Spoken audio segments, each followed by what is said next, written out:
been taking it for probably a month now, a little over a month, one a day. Hey everyone, I am about to make dinner. I'm gonna be making jerk chicken, and I think I'm gonna put these garden carrots into the jerk chicken. My friend gave me these from her garden and they just smell so like beautifully earthy, and she said they're like really sweet, so I think they'll add a nice touch to the jerk chicken. I'm also going to be making a rice and peas type dish, but I don't have beans. I do have beans, but I have only dried beans. I don't have any canned beans right now. So I'm gonna use canned chickpeas instead of the beans because I plan to make the rice on stovetop and the jerk chicken in the Instant Pot.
All done cooking, and it took a while, but it's been so long since I've gotten into a cooking groove that it felt really good, and the time passed by very, very quickly. I think I was cooking for probably over an hour, but I just got into a rhythm. I put on a podcast, I had a time lapse going, and it just felt really meditative and nourishing. Whenever I do something that I know is going to be appreciated by me in the future, it feels really good. It feels like I've been productive and I've been using my time wisely and I've been efficient. So that's how I feel when I've done a really nice home-cooked meal that will last several days. And it also feels really good when it's a recipe that I maybe don't know very well, or that I've kind of just like pieced together. So that would be the rice and the jerk chicken too.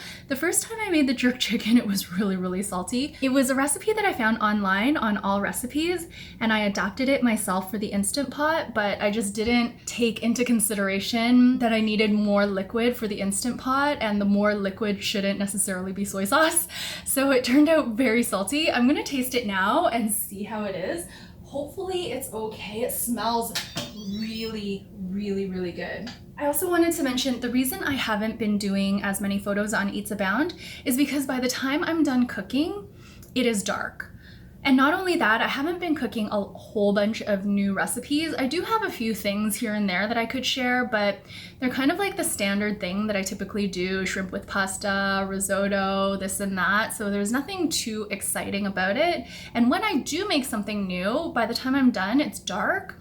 And I just don't feel like the lighting's great, but I will take some photos tomorrow when there is light coming in. Today felt like last year's Eat at Home challenge, and if you guys watched my vlogs last year, there were so many cooking segments. It was like mainly cooking during the month of November, and this year it's been very different. I've been not really vlogging as much as I've wanted to, but that is going to change because I do plan to do Vlogmas this year. I'm so excited. I also ordered a advent calendar for tea. I wanted to do the tea house one, but they were actually sold out when I went on their website. So I put in my email address to notify me when it's back in stock, if it comes back in stock. And I was actually planning to email them as well. But then I went to the David's Tea website and they had a special sale for Singles Day, which is a Chinese holiday for people who are single. The timing was just so great, and when I went to the advent calendar, I saw that they were included in the sale, so I just went ahead and bought one because the price was lower.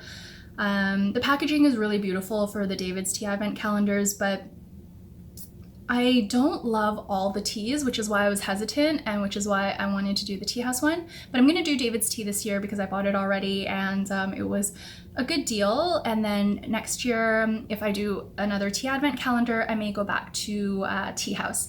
But anyway, let me taste that jerk chicken. I'm only gonna taste a bit of the sauce and it actually smells really spicy. Actually, I'm gonna taste a carrot with the sauce. Oh, it smells so good.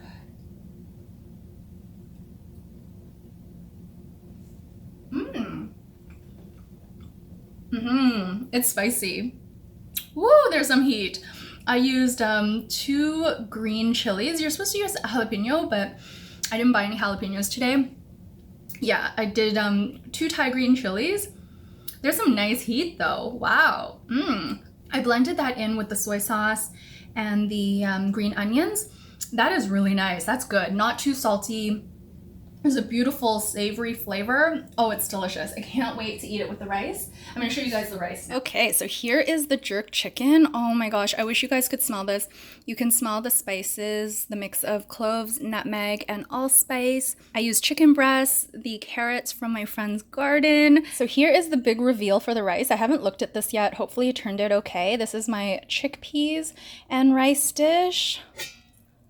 Yes, it looks so good.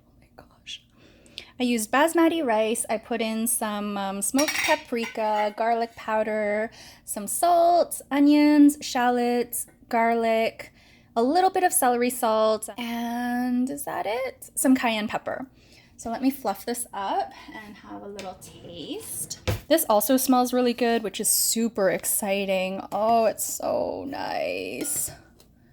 It's so like easily fluffable. I am literally obsessed with smoked paprika. I feel like I should have put more because there's not that much in here. I wanted the color to be really orange.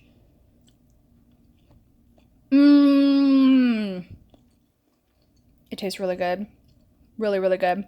Could use a bit more salt, but because we have so much salt and soy sauce in the jerk chicken, I think I'm gonna leave it, but you can taste the smoked paprika. So maybe I put in enough, even though the color's not that red. I'm so excited for hubby to come home. We took Truffle to the vet yesterday and hubby fell when we were heading back to the subway. Oh my gosh, I was so nervous because it was very snowy and he was holding Truffle in his bag and it was pretty cold. So he kind of was holding Truffle like close to his chest like this. So the bag, I have his bag here. Truffle's not in here right now, but this is his bag. And so picture Truffle in here. It's covered with a blanket because we wanted to seal off all of these like open areas where the wind could come in. So hubby's holding Truffle like this. And I guess he slipped on some steps because they were covered in snow and ice. He must have lost his footing and he just like flew up in the air and landed on his tailbone. Oh my gosh, I heard him and I turned around and he's like lying on the ground and Truffle's like this on his chest. And I was so scared that he like broke something or, oh my gosh, I was so scared that he like hit his head or because you never know, right? Like you're on steps and you're not prepared to fall and he's holding Truffle so he can't even like brace himself. And I felt this anxiety like all the way home. And even as I'm talking about it now, he's okay. It really did hurt him though. And I was just so worried from his expression when I saw him on the ground that something was broken. Oh my gosh, I was so terrified. And then I just kept thinking about it, like, what if this, what if that, even though it didn't happen, but I'm a little bit of a worrier like that. So I was like, oh my gosh, what if he had broken something? What if he had hit his head? What if he had like hurt his back or like this and that? Like all these thoughts went through my mind. And I also thought like, you know, what if Truffle got hurt and like, what if he had landed on Truffle? So thankfully hubby and Truffle were both okay. Hubby's tailbone was hurting for quite some time. And then towards like later on in the evening, he said it started feeling better. And today he says it's all right. I have this tendency to blame myself. I feel like the chain of events could have been avoided if I had decided to go to the vet by myself with Truffle because I was debating whether to take him tomorrow on Friday or yesterday on Wednesday, and I opted for Wednesday because then hubby could come with me. And then I feel like if I was holding Truffle things might have happened differently. So there was just a lot that I felt like I could have prevented. And that's not to say that that's a healthy way of thinking, but that's just what goes through my mind. I tend to blame myself for everything. Something happens, I'm like, oh, I should have seen that coming. I could have done X, Y, and Z to prevent that. When my bag got stolen at the airport one day, and I eventually got the bag back, but I was missing my money and my camera. This was on our way to Kenya when we were doing Habitat for Humanity. We were at Charles de Gaulle Airport in Paris, and someone swiped my bag coming off the X-ray machine, because I was helping hubby with the camera gear, putting it all away because they made him open his bag. And we just had like a bunch of carry-ons, and someone swiped my backpack. I always think back, not as much now because so much time has passed, many years have passed, but for a while I was kicking myself saying I should have paid more attention, and you know, I could have prevented this if I had done, you know, this or that. So that's just my nature, I think. I tend to be really hard on myself, and I don't blame other people, so I don't know what it is that causes me to blame myself. But I tend to feel that a lot. So that's another something that I'm trying to work on, is just not to do that. And I mean, hubby's okay, yet I still torture myself thinking like, what if X, Y, and Z? And yeah, it's not healthy. It's just very emotionally draining, and it also causes a lot of stress and a lot of worry that just aren't necessary. So that's kind of my thing that I'm working on right now, is to not shoulder the blame for like everything that happens in the world. Hubby just got home and he picked up the David's tea order. It came so fast. I literally just ordered this, so I thought I would open it on camera. I'm so excited. It's upside down, isn't it? Yeah, it is.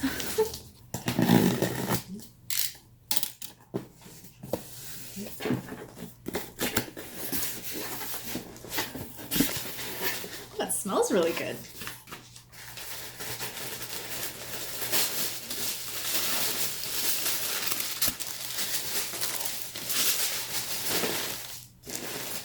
So I picked up 100 grams of the milk oolong. This is one of my favorite teas. I think I've mentioned I prefer the David's Tea milk oolong to the Tea House creamy oolong. And it is quite pricey though. It's I think it's like $12.98 or something like that, almost $13 for 50 grams, which is a lot for tea, but it's just so delicious. So until we find something that's similar, that's as milky as this one, I'm gonna keep buying that. And I got a tin for that. And I also bought this. Now, this isn't really no-buy eligible. I thought this would be really good though for the advent calendar and Vlogmas. This is a tea mug that is clear. This one is like a decorate your own type set. So there's like a permanent marker in here that I can't seem to get out, but let me just take out the mug. Woo, I'm so excited. I wanted to buy one of these quite some time ago, but I get a lot of tea stains in my mugs, so I decided not to. But now that I have that new Atomy sponge, I can take off the tea stains myself, so I figured this would be really good. It feels less sturdy than my other mugs, so hopefully we don't break it. Oh my gosh, I'll be so sad if I break this. It's so beautiful. But I thought this would be a good way to show you guys the teas during the advent calendar because it's clear, so you'll be able to see it a lot better. That's my little like Christmas treat for myself. And then here's the pen. And I'm not gonna draw on this, I'm just gonna leave it as a clear mug. And then last but not least, we have, of course, the advent calendar. Here it is. 24 days of tea. We're gonna have to catch up when we get back because we'll be in Japan. So I'm thinking maybe I'll count back from New Year's Eve and start day 1 so that New Year's Eve will be day 24. But here is what it looks like. I'm not gonna open it until Vlogmas, but this is the outer packaging and I am super excited to have this. And I'm not gonna look at the back, which has all of the different teas. I'm heading to my friend's place tonight and I thought I would make some oatmeal raisin cookies. I think she likes those and my hubby also likes them, so it's kind of a bonus because then he can have some as well. I just went out and picked up a bunch of ingredients and I'm gonna do that now, but I wanted to talk a little bit about my SCOBY hotel. Let me grab it to show you guys. I've made quite a number of batches of kombucha by this point. I've lost count and my SCOBY hotel is out of control. I used to only have, I think, maybe this many SCOBYs, and now it is almost full and I've actually taken some out to use for other things. I did that this morning because when I went to do my next batch of kombucha today, I just realized I had way too many. The SCOBYs were up to here. So I decided I would do a quick Google search and see what else I could do with these guys. And I ended up using around maybe 6 of them, 6 of the little ones. One thing that I read is that SCOBYs are apparently good for your skin. So you can make a mask out of them, but I didn't want to go and like blend up the SCOBYs. It just sounded like a whole lot of work. They say you can just put the SCOBYs on your face. So I went and I cut up 2 of them and I placed a piece here, I placed a couple of pieces here, and I placed one on my chin. They say they're also good for breakouts. I guess it's like the acid in them. So I had a bath and I had the SCOBYs all over my face. And when I got out of the shower, my face was all red. So I guess I left them on too long, but I mean, my face is fine now. The redness went away pretty quickly, actually. I think I will do that again, but maybe I won't leave them on as long. I also found that because the pieces were pretty thick, they kind of slipped a little bit. They didn't quite fall off, but they were just like moving a whole lot. I think what I'll do next time is peel the SCOBYs into thinner layers, and that should stay on my face a little bit better. But I liked not having to blend it up and mix it with other things.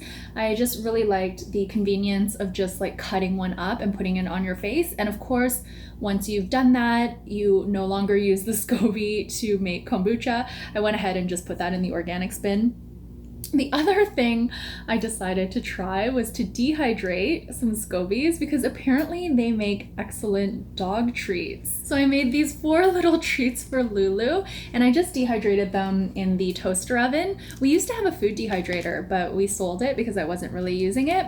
But the toaster oven is actually great for dehydrating food.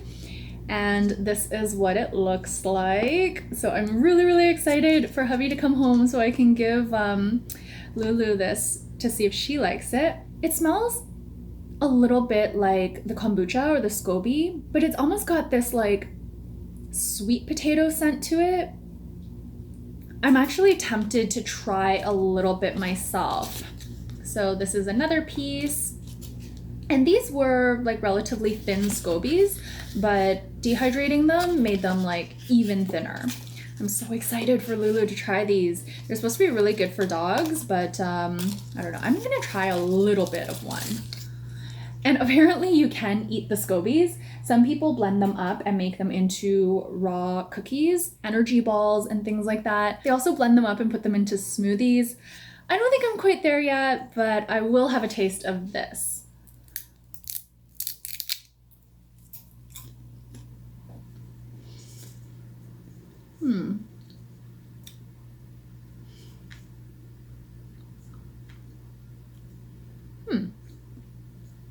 It's interesting. It tastes like a dehydrated piece of apple, but not sweet, more vinegary. And hubby was actually asking if we could eat these, not these, but the SCOBYs themselves. And I was telling him about the smoothies and such, and he seemed interested to try it. So I'm pretty sure he will try this. I have a couple of like favorite SCOBYs that I like to batch brew with. Hopefully I'll find a use for all of these because I do intend to keep brewing kombucha, so I expect I'm gonna have a lot, like an unending supply of SCOBYs. If you guys live in the downtown area and you want a SCOBY, just let me know. I can hook you up. I think that's basically all I wanted to talk about. I'm gonna put on a podcast and get into my cookie making groove.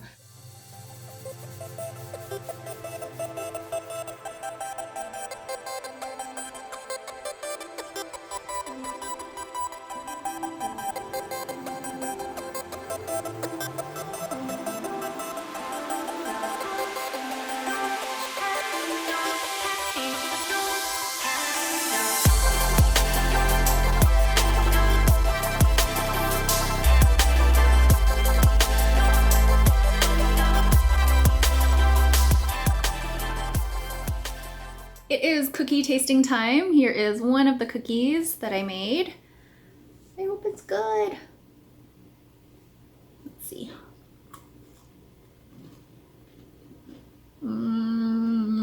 Good.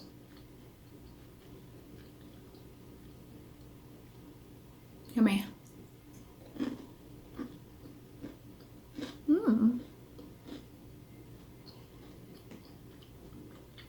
It is quite good. Crispy on the outside, chewy on the inside. I reduced the salt, but you can still taste the salt, so I'm glad I reduced it. Oh my gosh, I love cookies. It's hard for me to look at them right now and not want to eat them all. This is sometimes why I don't bake, because I have no self-control around baked goods. One time, a long time ago, I made 6 muffins. This was when I was baking pretty regularly, probably like once or twice a week. And it was before we moved here, so this was like over 13 years ago. But I made 6 muffins. I love muffins so much. I thought I would wait for hubby to come over. We were dating back then, we weren't married yet. So I just ate 1, and then I ate 2, and then I ate 3. And then I thought, you know what, I'll eat another one. And then there were only 2 left, so I was like, okay, when he comes over, he can have one and I can have one. And moderation is really hard for me, especially back then. I ended up eating all 6 muffins, and I justified it by saying that hubby doesn't even like muffins anyway, and I just ate them all. That was like pretty excessive. So yeah, that's why sometimes I don't bake, just because it's just very tempting for me. I'm better now. I mean, I'm much better at moderation now, but still I find it challenging because everything's just so tasty. It's like butter, sugar, flour, raisins, oats. What's not to like? These are really good. I will definitely make these again. Okay, wait. Okay, sit. Good girl.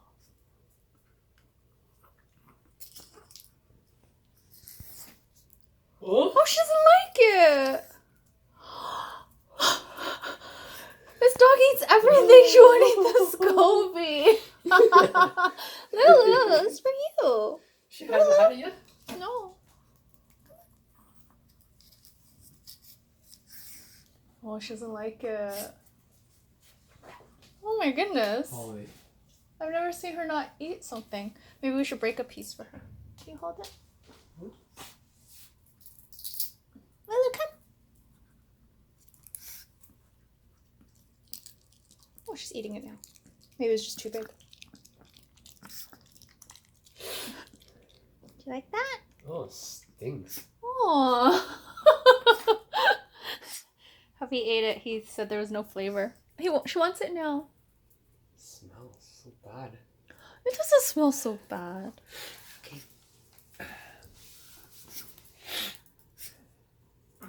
You like it now. You wouldn't even eat it before.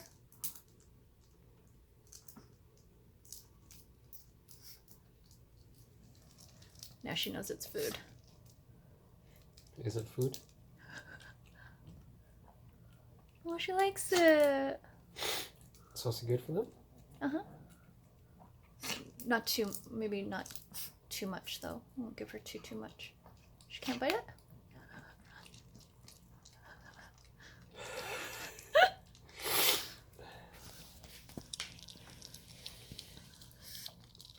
Good girl.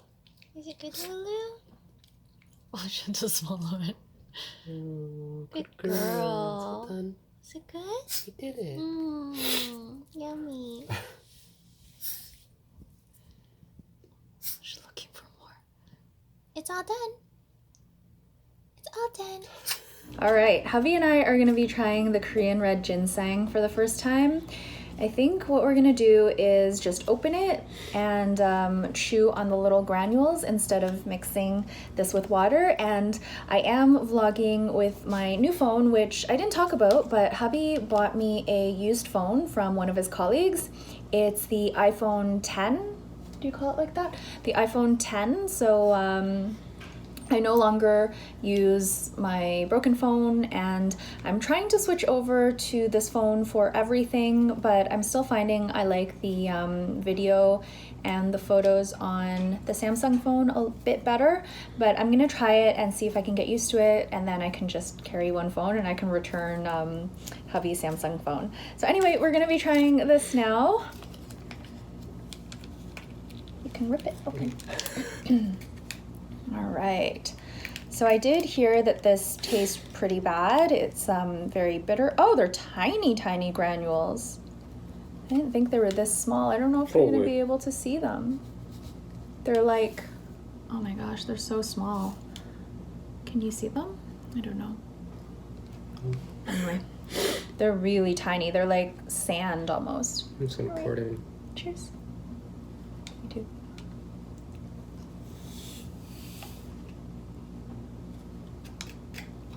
Doesn't taste so bad. Tastes like ginseng. Quite strong.